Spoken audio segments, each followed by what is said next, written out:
Bonjour à tous, bienvenue dans la découverte de soi, votre podcast qui vous emmène à sortir de l'ombre et à exploiter votre plein potentiel. Alors ici, on parlait de cette peur qui nous empêche de rêver, d'avoir des ambitions. Cette peur insidieuse qui, sans même que nous nous en rendions compte, grignote nos aspirations et nous retient dans des limites étroites de ce que nous croyons possible. Elle s'immisce dans nos pensées, nous chuchotant que nous ne sommes pas assez bons, que nos rêves sont trop grands, trop audacieux, trop loin de notre portée. Pour la petite histoire, à l'âge de 19 ans, j'ai décidé de défier cette peur. J'ai quitté mon petit village niché dans une forêt oubliée pour la France, un pays qui représentait pour moi l'espoir et les possibilités infinies. Mais dès mon arrivée, cette peur a ressurgi, se manifestant sous de nouvelles formes. Un accent prononcé qui trahissait mes origines, des complexes physiques que je n'osais pas assumer, et une timidité paralysante qui m'empêchait de m'affirmer.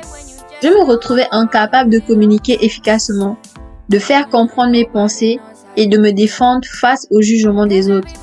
Alors la peur me rappelait que je n'étais pas à la hauteur, que je ne devais pas oser rêver aussi grand.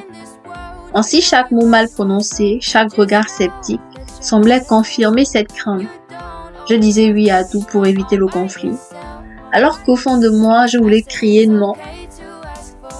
Quoique cette gentillesse excessive n'était qu'un bouclier pour masquer mes insécurités.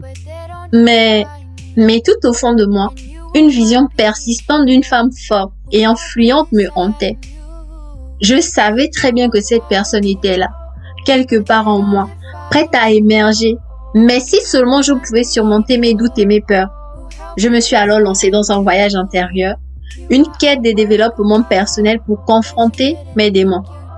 Il n'a pas été facile de faire face à mes complexes, à mes défauts ou encore à mes manquements. Chaque jour était une bataille contre mes propres insécurités. Mais j'ai finalement décidé de me dire, mais pourquoi pas Dorline? Pourquoi n'oserais-tu pas? Qu'est-ce qui t'en empêche? Qu'est-ce que tu perdrais? Oui, pourquoi ne pourrais-je pas devenir cette femme d'impact dont je rêve d'être? Pour commencer, j'ai identifié mes faiblesses, mon manque d'assurance, mes difficultés en communication, mon incapacité à m'affirmer face aux autres, ou encore ma posture très réservée. Ainsi, je dirais que chaque pas en dehors de ma zone de confort, chaque défi relevé m'a rapproché un peu plus de mon rêve. Aujourd'hui, je vous dirais que je commence à voir cette femme d'impact en moi. Celle qui peut changer des vies en montrant qu'il est possible de réussir en croyant en soi. Ce rêve, autrefois si lointain, me semble désormais à portée de main.